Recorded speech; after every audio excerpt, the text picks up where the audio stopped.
जय हिंद दोस्तों। अब आपके सामने में एक नए टॉपिक के साथ में हमें जिसका नाम है कोऑर्डिनेशन। क्या होता है कोऑर्डिनेशन?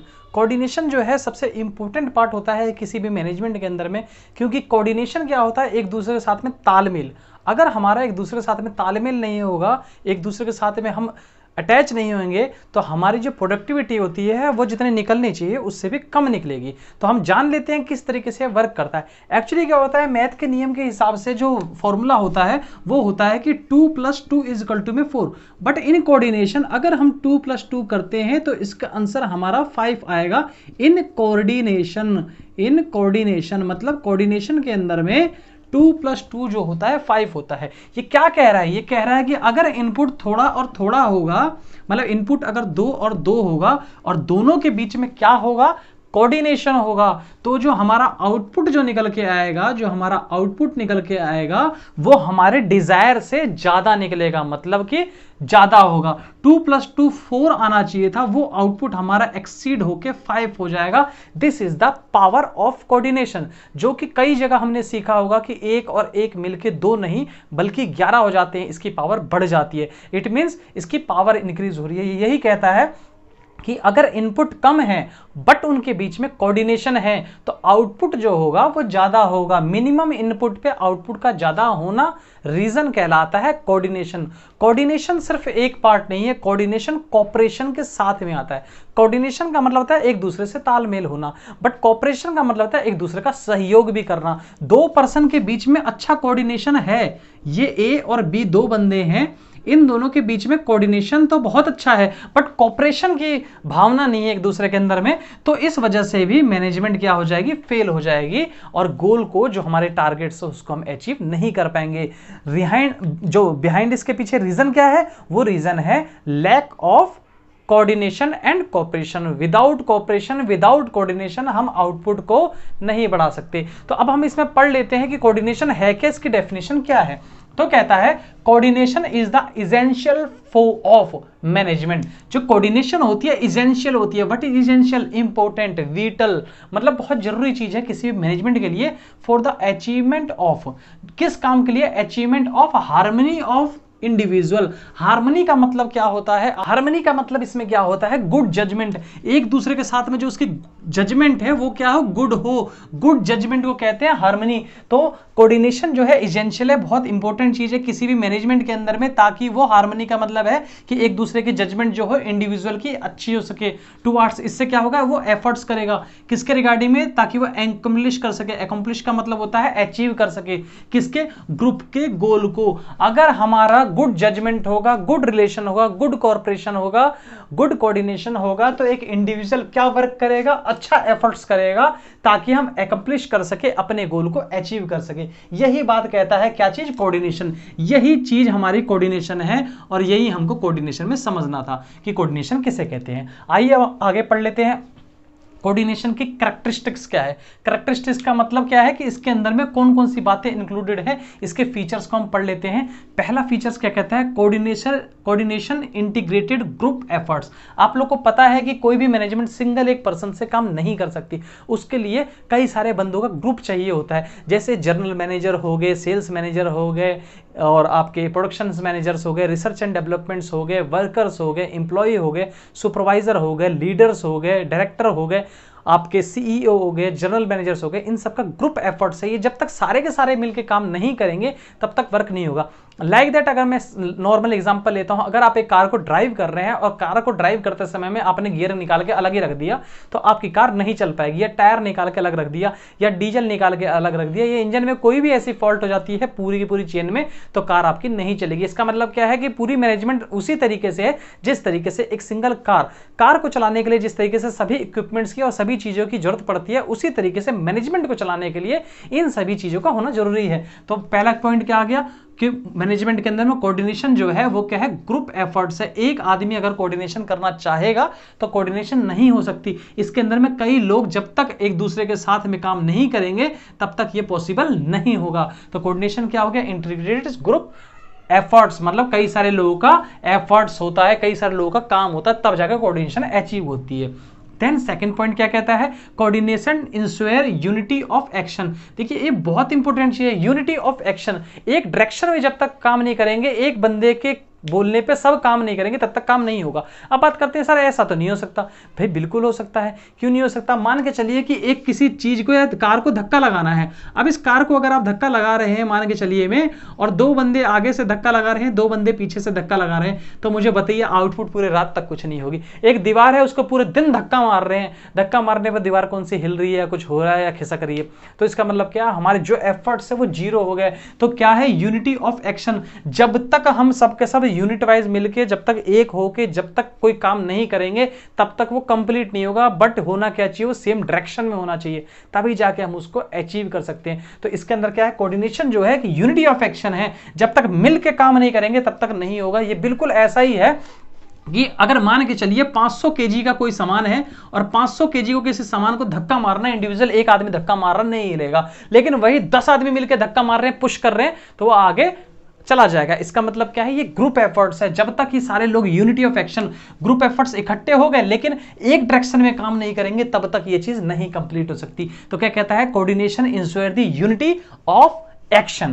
देन थर्ड पॉइंट क्या कहता है, coordination is a continuous process. What is continuous? Continuous आपको पता है, कॉन्टिन्यूअस मतलब लगातार। आप डेली पढ़ेंगे तभी आउटपुट अच्छा होगा। डेली ज्यादा ज्यादा खाएंगे फैट इंक्रीज होगा। डेली आप डाइटिंग करेंगे, डेली एक्सरसाइज करेंगे तो फैट रिड्यूस होगा। ये कॉन्टिन्यूअस की तरह होता है। अगर हम भी कोऑर्डिनेशन डेली नहीं करेंगे, डेली एक दूसरे के साथ में टाई अप नहीं रहेंगे, तो हमारी जो कम्युनिकेशन है किसके बीच में, इंप्लॉइज के बीच में और सबके बीच में, वो पुअर हो जाएगी और हमारे आउटपुट जो होगा डिक्रीज हो जाएगा। इसलिए ये कॉन्टिन्यूअस प्रोसेस है। ऐसा नहीं है कोऑर्डिनेशन एक दिन करा दूसरे दिन नहीं करना।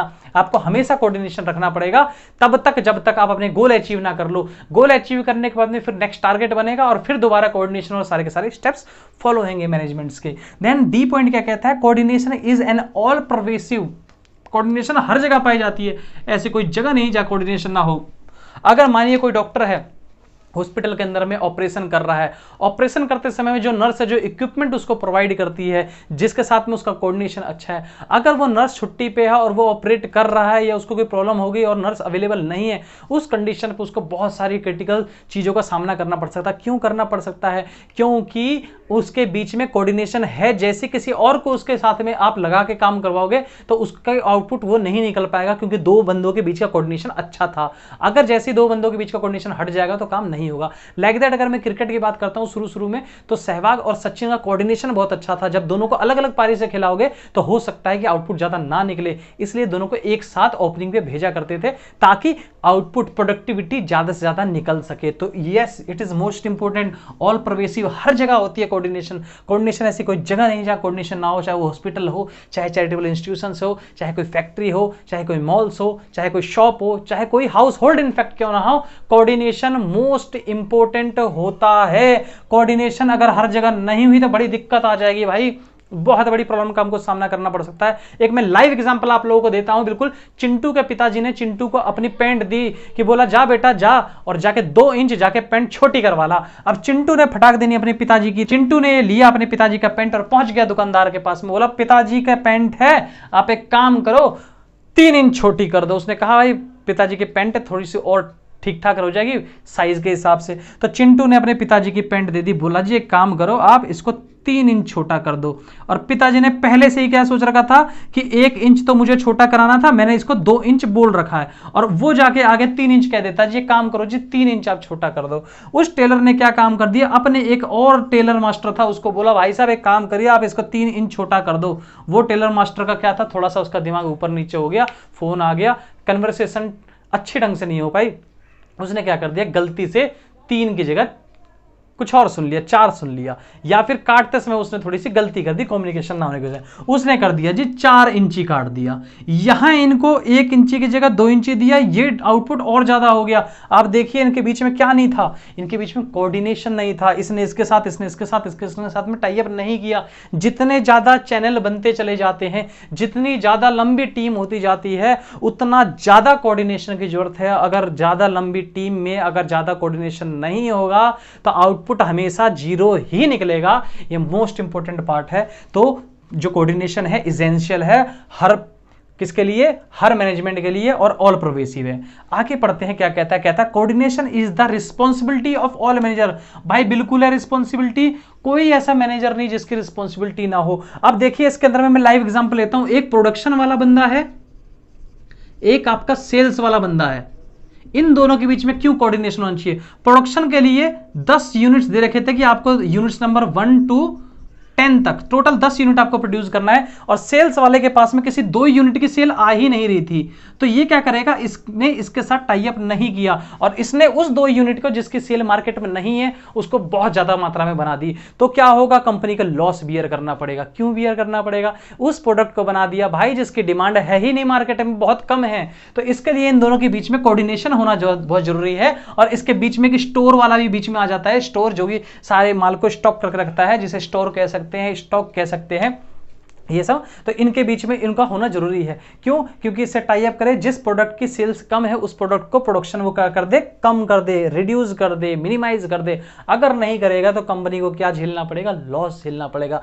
इसलिए कोऑर्डिनेशन जो है वो रिस्पॉन्सिबिलिटी है हर मैनेजर की। हर मैनेजर की रिस्पॉन्सिबिलिटी है कि कोऑर्डिनेशन करके रखे। जो मैनेजर कोऑर्डिनेशन नहीं करता उस मैनेजर में और वर्कर में कोई ज्यादा फर्क नहीं है। इसलिए मैनेजर की सबसे इंपॉर्टेंट चीज क्या है कि कोऑर्डिनेशन वो करके रखे। देन हमारे पास में आते हैं एफ पॉइंट, क्या कहता है, coordination is A deliberate function. आप चाहते हैं कोऑर्डिनेशन करना, आप चाहते हैं काम करना, लेकिन फिर भी काम ना हो। बिल्कुल ऐसा होता है। मानिए कि किसी स्कूल के अंदर में सभी टीचर तैयार हैं कि हम जाएंगे क्लास में पढ़ाएंगे, सभी टीचर क्लास में पढ़ाने जा रहे हैं, लेकिन वो चाहते भी है पढ़ाना और बच्चे भी चाहते हैं पढ़ना, लेकिन उनके बीच में एक चीज नहीं हुई। वो क्या नहीं हुई? टाइम टेबल शेयर नहीं हुआ। जिस सिचुएशन में टाइम टेबल शेयर नहीं हुआ तो क्या है, आउटपुट ही नहीं निकलेगा। क्योंकि कौन किसकी क्लास में जा रहा है, कब जा रहा है, किसी क्लास मिस हो जाएगी, किसी क्लास ज्यादा हो जाएगी। तो इस प्रॉब्लम के अंदर में ये डेलिबरेट फंक्शन है। ये आप अपने आप लागू नहीं होता, इसे लागू करना पड़ता है, इसे करवाना पड़ेगा आपको। जब तक कोऑर्डिनेशन डेलिब्रेट नहीं होगा तब तक आउटपुट, प्रोडक्शन, प्रोडक्टिविटी ज्यादा नहीं निकलेगी। इसलिए जो कोऑर्डिनेशन है वो डेलिब्रेट फंक्शन है, आपको लागू करना पड़ेगा, इंप्लीमेंट करना पड़ेगा, लगाना पड़ेगा अपने मैनेजमेंट के अंदर में, तब जाके आपकी आउटपुट ज्यादा होगी। तो अभी तक हमने इसमें क्या सीखा कि इनपुट मिनिमम हो और आउटपुट मैक्सिमम हो, इसको सिर्फ एक चीज कर सकती है, वो उसका नाम है कोऑर्डिनेशन। क्योंकि कोऑर्डिनेशन के अंदर में हमने सीख लिया कि 2+2 जो होता है कोऑर्डिनेशन, इनपुट दोनों मिला के हमारा रिजल्ट आउटपुट ज्यादा निकलना, 5 निकलना ही कोऑर्डिनेशन है। ओके, पॉइंट करते हैं why the coordination is most important in any organisation. किसी भी ऑर्गेनाइजेशन के अंदर में कोऑर्डिनेशन क्यों इंपॉर्टेंट है, पढ़ लेते हैं। उसकी इंपॉर्टेंस क्या है, क्या उसकी खास बात है। तो पहला है साइज ऑफ ऑर्गेनाइजेशन। किसी भी ऑर्गेनाइजेशन की साइज जो होती है या तो बिग हो सकती है या है तो वो स्मॉल हो सकती है। अब मानिए अगर आपके ऑर्गेनाइजेशन की साइज बिग है तो जो मैनेजर है वो बहुत ही कम मिलेगा, किससे? अपने एम्प्लॉय से बहुत कम मिल पाएगा, अपने एम्प्लॉय से बहुत कम मिल पाएगा। तो उस कंडीशन पे क्या होगा, उसको कोऑर्डिनेशन की ज्यादा जरूरत पड़ेगी।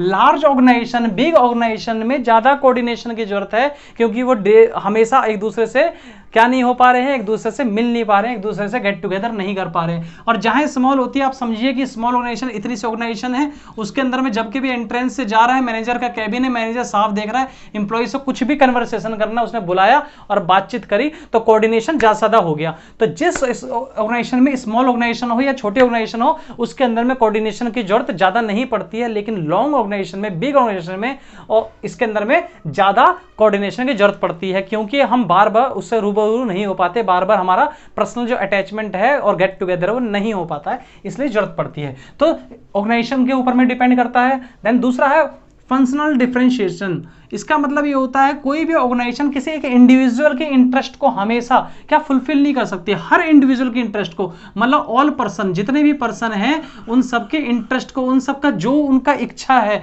जो उनकी नीड्स है, उन सबको सेटिस्फाइड नहीं कर सकता। इस वजह से भी कोऑर्डिनेशन की ज्यादा जरूरत पड़ती है किसी भी ऑर्गेनाइजेशन में। क्योंकि मानिए आपने कोई ऐसा स्ट्रक्चर लेकर आया, जैसे आपके पास में फॉर्मल ऑर्गेनाइजेशन था, आपने क्या कर दिया, उसको सीधा इनफॉर्मल ऑर्गेनाइजेशन कर दिया। इनफॉर्मल, फॉर्मल में क्या हो गया? फॉर्मल के अंदर में ये होता है कि आप किसी से गेट टुगेदर कर सकते हो। फॉर्मली एक ड्रेस होता है, एक ड्रेस कोड होता है, मेल के थ्रू में कन्वर्सेशन करते हैं, एक हायरार्की सिस्टम होता है। बट इनफॉर्मल के अंदर में ऐसा कुछ भी नहीं हो पाता। इनफॉर्मल में क्या होता है कि आपको इस टाइप से कुछ भी नहीं होगा। आपको क्या करना पड़ेगा, किसी से भी आप गेट टुगेदर कर सकते हो, इससे बात कर सकते हो, अपनी बातें रख सकते हो। तो इसके लिए क्या होता है कि आपको फॉर्मल और इनफॉर्मल को अगर चेंज कर दिया गया तो हो सकता है कुछ इंप्लॉय को लगे कि बहुत अच्छा हुआ है, कुछ इंप्लॉय को लगे ना जी बहुत अच्छा नहीं हुआ है, या इनफॉर्मल से फॉर्मल में शिफ्ट कर दिया, कुछ को लगे ना जी अब तो हम तो फंस गए हैं, अब हमसे काम नहीं हो पाएगा। तो इसका मतलब क्या चीज है कि इसमें ध्यान देना है इसके लिए। देन थर्ड पॉइंट है स्पेशलाइजेशन। सेकंड पॉइंट क्लियर होगी ना कि अगर हम हर किसी की नीड्स को फुलफिल नहीं कर सकते, इसलिए उनको बैठा के अपने सामने में बात करना कि भैया गेट टुगेदर करना कि भाई आपको जो प्रॉब्लम है उसको हम सॉर्ट आउट करने के लिए पूरी तैयारी करेंगे। समझ में आ गई बात को। देन सी पॉइंट क्या कहता है, स्पेशलाइजेशन। क्या है स्पेशलाइजेशन? स्पेशलाइजेशन का मतलब ये होता है, मानिए आपके पास में एक एम्प्लॉय था, उस एम्प्लॉय के अंदर में खास बात यह है किसी एक चीज के लिए वो परफेक्ट है, बहुत अच्छा काम करता है, स्पेशल है किसी एक चीज के लिए। आपने क्या कर दिया, उसको उठाया और किसी और काम में लगा दिया, मतलब 4 किसी काम में लगा दिए, 1 2 3 4, और वो फाइनल गुड्स बनके तैयार हो गया। मतलब फाइनल गुड्स बनके तैयार हो गया, आपने उसको क्या कर दिया कि उसको ऑपरेशन में लगा दिया, operation number 1, operation number 2, operation number 3, operation number 4, सारे ऑपरेशन होकर फाइनल गुड तैयार हो गया। तो जिस चीज में स्पेशल, अगर उस काम को ना करा के हम सभी कामों में उसको डालना स्टार्ट कर देंगे तो उससे क्या हो जाएगा, उसको ये लगने लगेगा भाई मेरे से काम नहीं होगा, मुझे प्रॉब्लम क्रिएट होगी। तो इसलिए मैनेजर को भी उसके साथ में कोऑर्डिनेशन करना बहुत इंपॉर्टेंट है, क्योंकि उसका जो इंटरेस्ट है वो भी खराब ना हो अपने काम को लेके, और वो मैक्सिमम से मैक्सिमम आउटपुट और प्रोडक्टिविटी दे। अगर ऐसा नहीं करेंगे तो प्रोडक्टिविटी क्या हो जाएगी, हमारी प्रोडक्टिविटी हो जाएगी डिक्रीज, और हमारे कंपनी को क्या झेलना पड़ेगा, लॉस झेलना पड़ेगा। इसलिए बहुत ही इंपॉर्टेंट चीज है कि उसके बीच में भी कोऑर्डिनेशन करना जरूरी है। देन आता है इंटरडिपेंडेंस ऑफ डिफरेंट प्रोसेस। एक प्रोसेस दूसरे प्रोसेस के साथ में इंटरडिपेंडेंट है, एक दूसरे के साथ में लगा हुआ। मानिए आप कंपनी में कोई प्रोडक्ट बना रहे हैं, जैसे इसी का एग्जांपल ले सकते हैं। आपने इस प्रोसेस को, प्रोसेस 1 हो गया, प्रोसेस 1 ले लिया मैंने, आपके पास में प्रोसेस 1 के बाद में आपका प्रोसेस 2 हो गया, फिर प्रोसेस 3 हो गया, फिर प्रोसेस 4 हो गया, और प्रोसेस 5 के अंदर में पैकिंग होती है प्रोडक्ट की। तो प्रोसेस 1 के बाद में प्रोसेस 2 हो रहा है, प्रोसेस 2 के बाद में प्रोसेस 3 हो रहा है, प्रोसेस 4 हो रहा है। किसी एक स्टेज में यहां पे अगर आपने ज्यादा माल बना दिया मान के चलिए, और यहां पैकिंग नहीं हुई, तो हो सकता है प्रोडक्ट यहां पे खराब हो जाए, बर्बाद हो जाए। तो इस कंडीशन में P3 को P4 के साथ में हमेशा कोऑर्डिनेशन बना के रखना है कि अगर वे P3 P4 से कोऑर्डिनेशन नहीं बनाता, मानिए उसने 5 बजे के बाद में प्रोडक्ट बना दिया, रात में प्रोडक्ट बना रहा और खराब हो गया, अगले दिन उसकी पैकिंग नहीं हो पाई, तो इस कंडीशन में इन दोनों के बीच में कोऑर्डिनेशन बहुत ज्यादा जरूरी है। वैसे तो सबके बीच में जरूरी है, लेकिन इन दोनों के बीच में बहुत ज्यादा जरूरी है। ये बताए मैं इतना प्रोडक्ट बना रहा हूं, क्या तेरे पे उतने इंप्लॉय है उसे पैकिंग करने के लिए? अगर नहीं है तो प्रोडक्ट को बनाना वहीं रोक दे, क्योंकि माल खराब होने से अच्छा है कि माल ना बने। समझ में आ गई बात को। तो इसके लिए जितने भी प्रोसेस हैं, जितने भी डिपार्टमेंट्स हैं, उन सबका एक दूसरे के साथ में चेन की तरह कनेक्ट होना बहुत जरूरी है। जिस तरीके से साइकिल की चेन चलती है, अगर एक भी कड़ी उसकी निकल जाती है तो पूरी की पूरी साइकिल की चेन उतर जाती है और पूरी की पूरी साइकिल रुक जाती है। उसी तरीके से अगर कोऑर्डिनेशन सभी डिपार्टमेंट्स के, सभी प्रोसेस के अगर एक दूसरे के साथ में नहीं होंगे तो वो भी उसी तरीके से आगे प्रोसेस नहीं कर पाएगा और कंपनी का जो गोल है वो अचीव नहीं हो पाएगा। इसलिए मोस्ट इंपॉर्टेंट है कोऑर्डिनेशन किसी भी कंपनी में, किसी भी फैक्ट्री में, किसी भी ऑर्गेनाइजेशन में होनी चाहिए। विदाउट कोऑर्डिनेशन कुछ भी नहीं होगा। तो अभी हमने कोऑर्डिनेशन का ये टॉपिक बिल्कुल पूरी तरीके से क्लियर कर लिया।